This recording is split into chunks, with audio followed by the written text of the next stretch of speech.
Hello everyone, today we will study about modulus function. तो देखेंगे modulus function क्या है। मॉडुलस फंक्शन का मतलब है अगर कोई नंबर, अगर मान लीजिए आपको y दिया हुआ है, अगर बोलेगा y का मॉडुलस निकालिए, तो मॉडुलस को डिनोट कैसे करेंगे? तो मॉडुलस, अगर जिसका मॉडुलस निकालना होगा उसके दोनों तरफ टू वर्टिकल लाइंस ड्रॉ कर देंगे, दैट इज कॉल्ड मॉडुलस। इसको पढ़ेंगे, इसको बोलेंगे हम लोग मॉडुलस ऑफ y। अब देखेंगे यहाँ पे इसके डेफिनेशन क्या कहता है मॉडुलस का। The function f to f such that real to real defined. अगर कोई फंक्शन रियल नंबर से रियल नंबर के बीच डिफाइंड हो रहा है, then fx is equal to modulus of x for each value x। x का ऑल, x का वैल्यू में x के जगह पे हम लोग ऑल रियल नंबर पुट कर सकते हैं, that is called modulus function. अब देखेंगे ये मॉडुलस ऑफ y है। अगर यहाँ पे इसी प्रकार से y के वैल्यू को 3 दिया जाए, अगर बोले मॉडुलस ऑफ 3 क्या होगा, तो 3 हो जाएगा। अगर किसी पॉजिटिव नंबर का मॉडुलस निकालेंगे तो सेम नंबर आ जाएगा। अगर किसी नेगेटिव नंबर का अगर -3 का मॉडुलस निकालेंगे, दिस इज ऑल्सो 3, ये भी आपको क्या हो जाएगा, 3 हो जाएगा। मतलब किसी भी पॉजिटिव नंबर का मॉडुलस वही नंबर हो जाएगा, एंड नेगेटिव नंबर का भी मॉडुलस वही नंबर होगा। ऐसा क्यों होता है समझेंगे यहाँ पे। आखिर यानी कि मॉडुलस में किसी भी नंबर को डालने पर वो पॉजिटिव क्यों आता है, ये आप इस निगेटिव को अवॉइड क्यों करता है उसके बारे में समझेंगे यहाँ पे। देखिए इसमें होता क्या है, यहाँ पे देखिए दिया कि fx is equal to x। fx का वैल्यू कोई भी फंक्शन है, मान लीजिए fx is equal to x आएगा, ये कब आएगा? और fx is equal to -x आता है कब? fx का वैल्यू जो x जो आता है यहाँ पे देखिए, जब x का वैल्यू ये 0 से बड़ा हो या 0 के बराबर हो। अगर किसी भी, मान लीजिए अगर बोलेंगे 0 का मॉडुलस निकालिए तो 0 होगा। 0 से बड़ा कोई भी नंबर लीजिए, 2 का मॉडुलस लीजिए 2 आएगा, 3 का मॉडुलस लीजिए 3 आएगा। मतलब जो भी नंबर का मॉडुलस निकाल, किसी भी 0 से बड़ा या 0 के बराबर कोई भी नंबर, यानी एनी पॉजिटिव नंबर का modulus same to same number आ जाएगा। लेकिन अगर किसी भी निगेटिव नंबर का मॉडुलस निकालेंगे तो यहाँ पे आपको ये मॉडुलस निगेटिव देता है, उसके बाद निगेटिव से मल्टीप्लाई करके पॉजिटिव तैयार करता है उसको। देखिए इस यहाँ पे x का वैल्यू अगर कोई भी 0 से लेस होगा, मतलब x का वैल्यू अगर निगेटिव रहेगा तो मॉडुलस x देता है। इसका मतलब ये होता है, देखिए अगर -3 का मॉडुलस निकालना होगा तो मॉडुलस क्या करता है, इसको एक और माइनस से मल्टीप्लाई करके पॉजिटिव बना देता है। मतलब ये -3 तो पहले से है ही, ये मॉडुलस क्या करेगा, इसको माइनस एक और माइनस देगा, जिससे ये क्या हो जाएगा, माइनस माइनस मिलके प्लस हो जाएगा, +3। इसीलिए हम लिखते हैं कि modulus of -3 is equal to 3। मतलब मॉडुलस के अंदर किसी भी नंबर को पॉजिटिव या नंबर या फिर नेगेटिव नंबर, किसी भी नंबर को हम इनपुट करेंगे तो आउटपुट में मुझे पॉजिटिव नंबर ही मिलेगा। ठीक है, अब देखते हैं इसका ग्राफ किस प्रकार से बनते हैं और डोमेन एंड रेंज कैसा बनेगा। पहले डोमेन रेंज के बारे में बात करते हैं कि आखिर इसका डोमेन एंड रेंज क्या होगा, उसके बारे में जानते हैं। Domain and range of the modulus function. Domain and range, देखिए यहाँ पे fx equal to modulus of function, fx equal to मान लीजिए x मॉडुलस फंक्शन है। यहाँ पे ये आप फंक्शन है, x के जगह पे हम कोई भी इनपुट कर सकते हैं। यानी कि डोमेन क्या होता है, जो हम इनपुट कर सकते हैं उसी को डोमेन बोलते हैं। एंड रेंज का मतलब क्या होता है, जो हमें आउटपुट आता है उसी को बोलते हैं रेंज।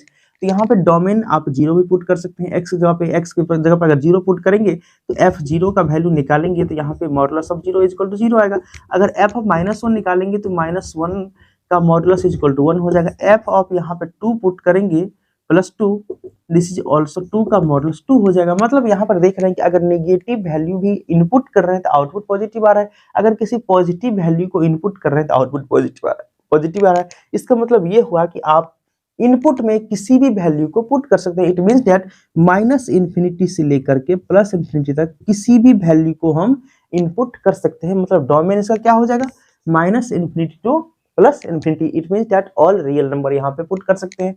नेक्स्ट में इसका आप रियल नंबर भी लिख सकते हैं यहाँ पे, -∞ to +∞।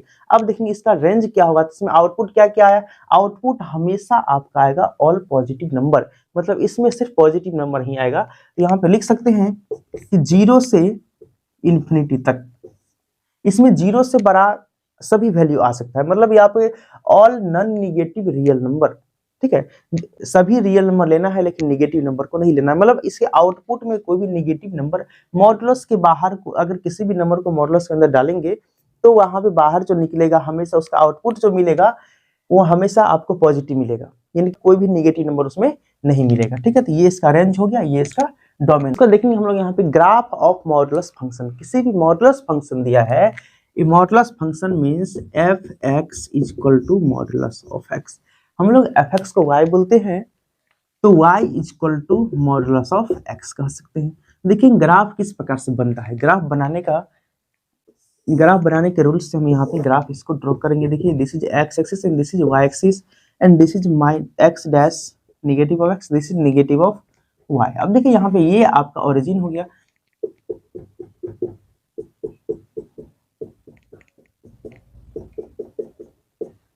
One two three four five six.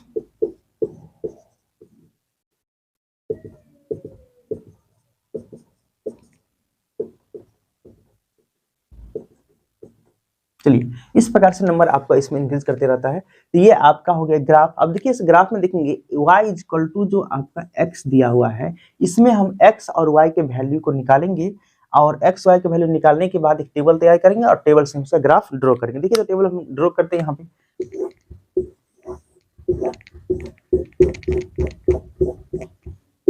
x and y का टेबल हम ड्रॉ करेंगे। ठीक है, चलिए अब देखिए तो यहाँ पे x का वैल्यू क्या पुट किया, अगर x का वैल्यू यहाँ पे 0 पुट करिए, 0 पुट करेंगे तो यहाँ पे क्या आ जाएगा, y का वैल्यू 0, क्योंकि 0 का मॉडुलस 0 होगा। -1 का मॉडुलस माइनस, अगर यहाँ पे -1 पुट करेंगे तो -1 का जो मॉडुलस निकलेगा 1 ही हो जाएगा, तो y इज इक्वल टू कितना हो जाएगा 1। अगर यहाँ पे -2 पुट करें, दिस इज ऑल्सो 2, -2 का मॉडुलस 2 हो जाएगा। किसी भी नंबर को मॉडुलस के अंदर हम क्या इनपुट करेंगे तो आउटपुट मुझे मिलेगा 2 मिलेगा, मतलब पॉजिटिव नंबर मिलेगा। -2 को मॉडुलस में डालेंगे तो यहाँ पे 2 मिल जाएगा। अगर यहाँ पे 2 + 2 डालेंगे तो यहाँ पे +2 का मॉडुलस भी 2 ही हो जाएगा। अगर यहाँ पे 2 डालेंगे मॉडुलस के अंदर तो यहाँ भी क्या मिल जाएगा आपका 2। अगर यहाँ पे 3 डालेंगे तो यहाँ पे 3 मिलेगा, -3 फिर भी 3 मिलेगा, 4 डालेंगे तो यहाँ पे 4 मिलेगा। इस प्रकार से बहुत सारे नंबर को हम यहाँ पे इनपुट करेंगे तो आउटपुट मिल जाएगा। ठीक है, हम यहाँ पे ग्राफ पर देखते हैं किस प्रकार से बनाते हैं। तो ग्राफ में देखेंगे कि अगर x का वैल्यू 0 पुट किए तो आप इस x एक्सिस पर 0 पुट करेंगे तो y पर भी 0 मिलेगा, एंड x एक्सिस पर अगर -1 पुट करेंगे तो y पे 1 मिलेगा। इस x एक्सिस पे -1 देखिए यहाँ है -1 और यहाँ पे y पे जाएंगे तो y पे 1 इधर मिलेगा। तो ये ग्राफ ऐसा यहाँ बनेगा, यहाँ पॉइंट मिलेगा। एंड उसके बाद जब x का वैल्यू -2 पुट की तो y का वैल्यू 2 मिला। जब x का वैल्यू यहाँ पे -2 पुट करेंगे, x का वैल्यू -2 इस x एक्सिस पर -2 यहाँ पे पुट करेंगे तो y का वैल्यू 2 मिलेगा, यानी कि ये पॉइंट मिलेगा मुझे। ठीक है, अगर x का वैल्यू +2 पुट करेंगे तो y का वैल्यू 2 मिलेगा। x का वैल्यू +2, इस x का वैल्यू यहाँ पे +2 पुट करते हैं, इस x पे +2 यहाँ पे तो y का वैल्यू 2 मिलेगा, मतलब यहाँ पे पॉइंट बनेगा। ठीक, एंड उसके बाद देखते हैं अगर x का वैल्यू 1 पुट करें, देखिए अगर यहाँ पे अगर 1 पुट करें x का वैल्यू तो क्या आएगा, x वैल्यू अगर यहाँ 1 पुट करें तो y का वैल्यू भी 1 आ जाएगा, तो यहाँ पे ये पॉइंट बनेगा। ठीक है, इस प्रकार से ग्राफ बनते जाएगा। देखिए इस प्रकार से कोई वैल्यू 3 पुट किए, x का वैल्यू तो y का वैल्यू 3, x का वैल्यू 3 पुट करेंगे y का वैल्यू 3 मिलेगा, मतलब ग्राफ यहाँ बनेगा। ठीक है, इस प्रकार से यहाँ पे -3 पुट किए हैं तो y का वैल्यू 3 मिल गया, मतलब x का वैल्यू -3, इस x एक्सिस पर -3 पुट करेंगे तो y का वैल्यू 3 मिलेगा। तब देखेंगे यहाँ पे ये पॉइंट मिलेगा। अब इस पॉइंट को मिलाएंगे तो कैसा मिलेगा, देखिए इस सभी पॉइंट को अगर हम इस प्रकार से मिला दें तो ऐसा बनेगा, एंड इस पॉइंट को मिलाए तो ग्राफ ऐसा बनेगा। अब यहाँ से हम देख सकते हैं कि ये जो ग्राफ बना है इस प्रकार से इंक्रीज ऊपर की तरफ करते जाएगा, ये भी आपको ऊपर की तरफ इंक्रीज करते जाएगा। This is called graph of modulus function y is equal to modulus of x, या इसी को कह सकते हैं f(x) is equal to x।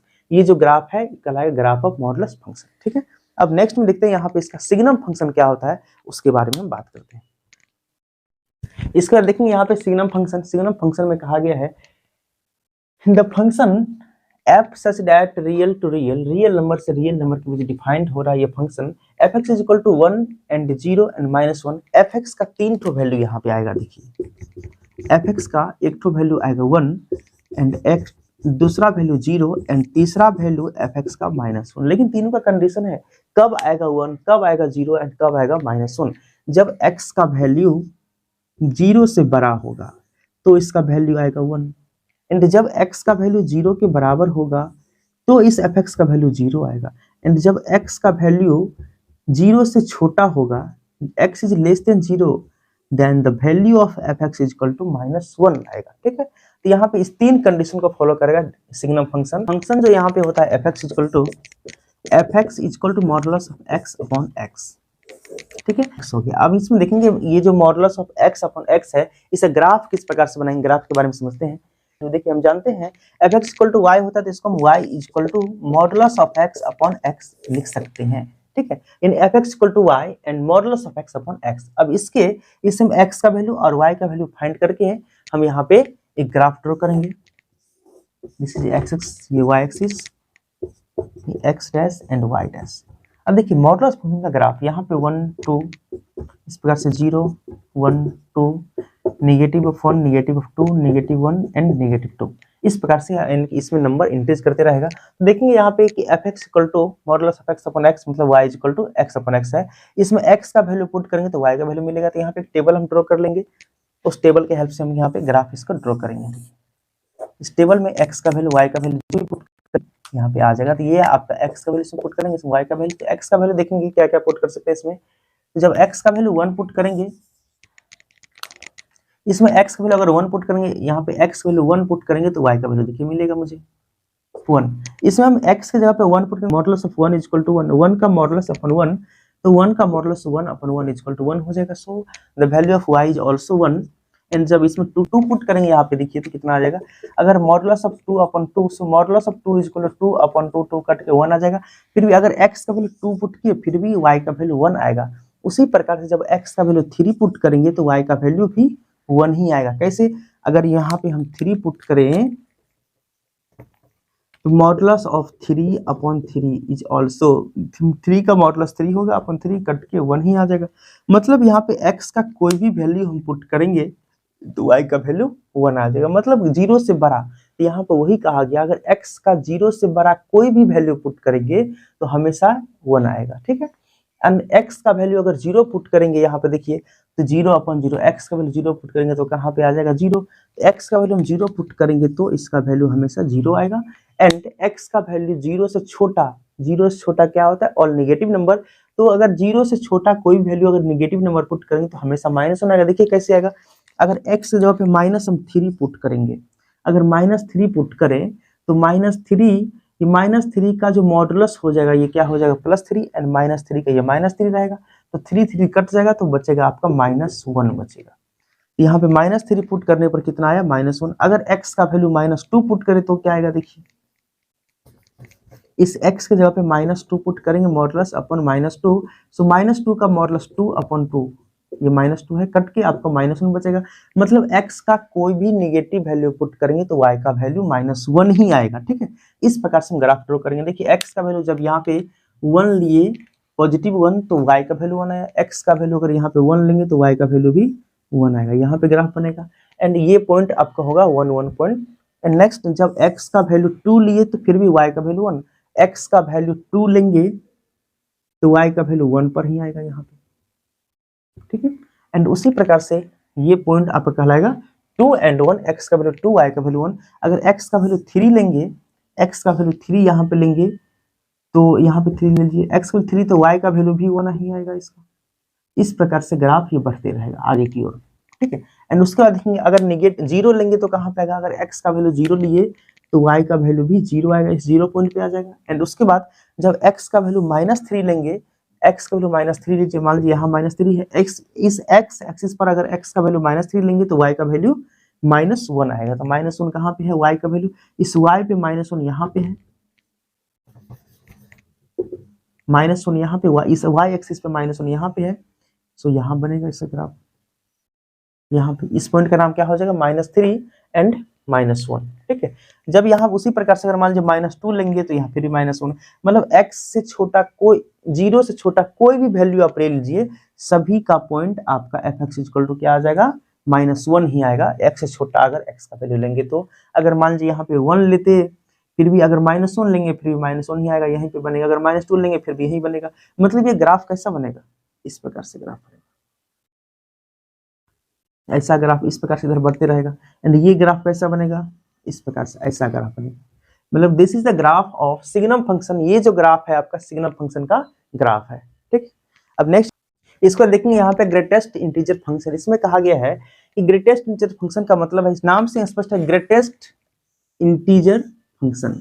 मतलब कोई भी आपका नंबर दिया हुआ है, जैसे मान लीजिए बोलेगा 2.3, एक नंबर दिया है x इज इक्वल टू 2.3।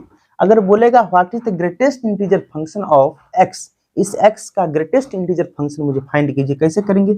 तो हम तो इसका क्या करेंगे, ग्रेटेस्ट इस प्रकार से इसको पढ़ते हैं greatest integer function of x, ठीक है, मतलब ठीक है। अब देखेंगे इसमें कहा गया 2.3 जो है एक नंबर लाइन पे देखिए, ये जो आपका 2 और 3 के बीच में 2.3 यहाँ पे आएगा, 2.1 ये आ जाएगा, 2.2 ये जो पॉइंट आपका होगा उसी वही कहलाएगा 2.3।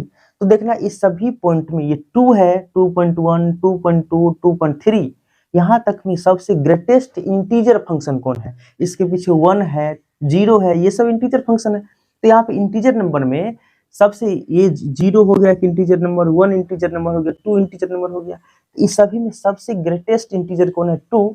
तो इसको बोलेंगे 2। मतलब कहने का मतलब यहाँ पे ये हो गया कि डेसिमल नंबर, इसमें कहा गया 2.3 से पीछे हम जितना भी नंबर लेंगे उस सभी नंबर में देखेंगे जो सबसे ग्रेटेस्ट इंटीजर होगा वही कहलाएगा ग्रेटेस्ट इंटीजर फंक्शन। अगर यहाँ पे क्वेश्चन में एग्जांपल में पूछा जाए आपसे बताइए कि 1.5 का ग्रेटेस्ट इंटीजर क्या होगा, तो इसका ग्रेटेस्ट इंटीजर फंक्शन 1 होगा। अगर यहाँ पे पूछा जाए 2.9 का ग्रेटेस्ट इंटीजर फंक्शन क्या होगा, तो 2 होगा। अगर यहीं पे पूछा गया 0.3 का इंटीजर ग्रेटेस्ट इंटीजर फंक्शन क्या होगा, 0 होगा। मतलब इसका जो सबसे ग्रेटेस्ट इंटीजर है ये जो आपका 1.5 है, तो नंबर लाइन पे हम देखेंगे सोच के कि 1.5 से पीछे कौन कौन सा नंबर आता है इसमें, ठीक है। जो भी नंबर आएगा उस सभी नंबर में जो सबसे ग्रेटेस्ट इंटीजर नंबर होगा वही इसका ग्रेटेस्ट इंटीजर कहलाएगा, ठीक। ग्रेटेस्ट इंटीजर का मतलब होता है, फिर से हम समझते हैं, इस डेफिनेशन समझते हैं। डेफिनेशन में कहा गया है, डेफिनेशन में कहा गया कि इफ एक फंक्शन रियल से रियल नंबर तक डिफाइन हो रहा है जिसमें f(x) is equal to greatest integer function को इस प्रकार से डिफाइन करते हैं, ठीक है। जहां पे x जो है all real number value satisfied करेगा, यहाँ पे बिलोंग करता है। एज्यूम द वैल्यू, इसमें कहा गया assume the value of greatest integer, इसमें कोई भी एक इंटीजर नंबर एज्यूम करिए और लेस, वो इंटीजर नंबर क्या होगा, लेस देन और इक्वल टू x। वो जो आपका x का वैल्यू होगा वो लेस, इस x जो नंबर हम यहाँ पे एज्यूम करेंगे f(x) is equal to x है, x का वैल्यू मान लीजिए 2.3 है, ये 2.3 का ग्रेटेस्ट इंटीजर फंक्शन क्या आया, ग्रेटेस्ट इंटीजर क्या आया, 2 आया। तो ये 2 वैल्यू क्या होगा, इस x से या तो लेस होगा या तो x के बराबर होगा। वही कहा गया है कि लेस देन और इक्वल टू x, ये x का जो वैल्यू होगा या तो इस 2x से x, इसका जो ग्रेटेस्ट इंटीजर नंबर आएगा वो इस x से या तो लेस होगा या बराबर होगा। अगर यहीं पे पूछ दिया जाए आपको कि 2 का ग्रेटेस्ट इंटीजर क्या होगा, तो 2 ही होगा, क्योंकि 2 इज ऑल्सो इंटीजर नंबर तो पहले से ही है, तो ये तो पहले से ही इंटीजर नंबर है, इसलिए क्या हो जाएगा आपका 2 हो जाएगा। यहाँ पे लेस देन और equal to such a function is called greatest integer function. अब देखते हैं इसका ग्राफ किस प्रकार से बनता है उसके बारे में। अब देखते हैं ग्रेटेस्ट इंटीजर फंक्शन का ग्राफ क्या होता है उसके बारे में, इसके ग्राफ के बारे में। तो ये ग्रेटेस्ट इंटीजर फंक्शन जो होता है f(x) इक्वल टू ये ग्रेटेस्ट इंटीजर x होता है, ठीक है। तो इसको बोल सकते हैं y is equal to greatest integer function of x, ठीक है। अब देखेंगे इसमें y का वैल्यू, इसमें x का वैल्यू पुट करेंगे, y का वैल्यू मिल जाएगा, ठीक है। उसके बाद हम ग्राफ इसका ड्रॉ करेंगे x y।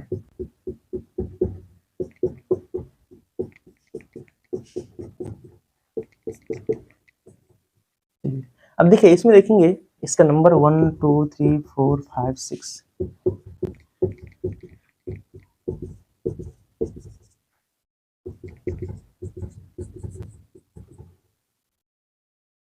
चलिए अब इसमें y का वैल्यू पुट करेंगे। y का वैल्यू क्या हो जाएगा, अगर यहाँ पे x का वैल्यू टेबल बनाते हैं, आप देखते हैं टेबल के हेल्प से x y, इसमें x का वैल्यू पुट करेंगे y का वैल्यू मिल जाएगा। अगर यहाँ पे x का वैल्यू 1 पुट करें तो y का वैल्यू भी 1 आ जाएगा। 1 का ग्रेटेस्ट इंटीजर फंक्शन कितना होगा, 1 ही होगा। 2 का ग्रेटेस्ट इंटीजर फंक्शन 2 ही होगा। किसी भी इंटीजर नंबर का ग्रेटेस्ट इंटीजर फंक्शन निकाले तो वही नंबर हो जाएगा, ठीक है। अगर यहाँ पे -1 का ग्रेटेस्ट इंटीजर फंक्शन निकाले तो -1 ही होगा, -2 का निकाले तो -2 ही होगा ग्रेटेस्ट इंटीजर फंक्शन।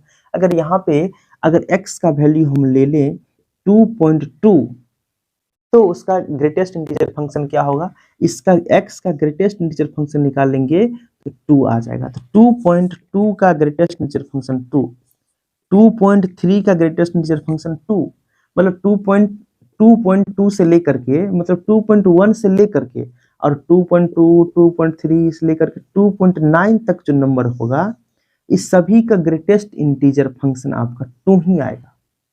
ठीक है, मतलब इस सभी में सबसे ग्रेटेस्ट इंटीजर फंक्शन, इसका भी 2 आएगा, इसका भी 2, इसका भी 2, ये सभी 2 पॉइंट जितना भी सबका ग्रेटेस्ट इंटीजर फंक्शन आपको 2 आएगा। फिर यहाँ पे 3 का ग्रेटेस्ट इंटीजर फंक्शन पूछा जाएगा तो 3 हो जाएगा। फिर 3.1 का ग्रेटेस्ट इंटीजर फंक्शन 3, फिर 3.2 का ग्रेटेस्ट इंटीजर फंक्शन 2 होगा। मतलब यहाँ से 3.1 से लेकर के 3.9 तक का ग्रेटेस्ट इंटीजर फंक्शन सेम ही आने वाला है। उसके ग्राफ के बारे में बात करेंगे। देखिए, तो यहाँ पे देखेंगे आपको इस नंबर में 1 और 1, जब x का वैल्यू यहाँ पे 1 लेंगे तो y का वैल्यू भी 1 आएगा। इसका ग्राफ यहाँ बनेगा, पॉइंट यहाँ पे आएगा। ठीक है, अगर 2 लेते हैं तो 2 का ग्राफ कहाँ बनेगा, यहाँ बनेगा, यहाँ पे। 3 लेंगे तो 3 का, यानी कि अगर कोई भी इंटीजर नंबर लेंगे तो उसका ग्राफ यहाँ बनेगा। ठीक है, चलिए, तो यहाँ पे ये इसका मतलब ये हुआ, समझिए। अब उसके बाद यहाँ पे 0 है और 0.1 से लेके और 0.9 तक का जो ग्राफ बनाएंगे सब का ग्रेटेस्ट इंटीजर यही बनेगा, सब का ग्राफ यहीं पे आएगा। क्योंकि 0.1 का ग्रेटेस्ट इंटीजर फंक्शन निकाले तो वो 0 आ जाएगा, 0.2 का ग्रेटेस्ट इंटीजर फंक्शन निकाले तो 0 आ जाएगा। इस प्रकार से आप डेसिमल, किसी भी डेसिमल नंबर का ग्रेटेस्ट इंटीजर फंक्शन निकालेंगे यहाँ पे पॉजिटिव में, तो उसके पीछे जो भी इंटीजर नंबर है वही इंटीजर नंबर इसका ग्राफ बना देगा। ठीक है, उसी प्रकार से देखेंगे यहाँ पे, तो ये इसका ग्राफ यहाँ से यहाँ तक बनेगा। फिर यहाँ से देखिए 2, यानी कि 0 पॉइंट से लेके यहाँ से लेकर के और यहाँ तक का ग्राफ सेम बनेगा। तो ये जो आपका ग्राफ दिख रहा है, ये सभी ग्राफ कहलाएगा आपका ग्रेटेस्ट इंटीजर फंक्शन। इस प्रकार से this graph is called greatest, इस प्रकार के ग्राफ को हम लोग क्या बोलते हैं, ग्रेटेस्ट इंटीजर फंक्शन। इसी प्रकार से निगेटिव नंबर में आता है, अगर यहाँ पे -1 से लेकर के ये -0.1 से लेकर के -0.99 तक का ग्राफ जाएंगे तो -1 यहाँ से लेकर के यहाँ तक बनेगा। This graph is called greatest integer function.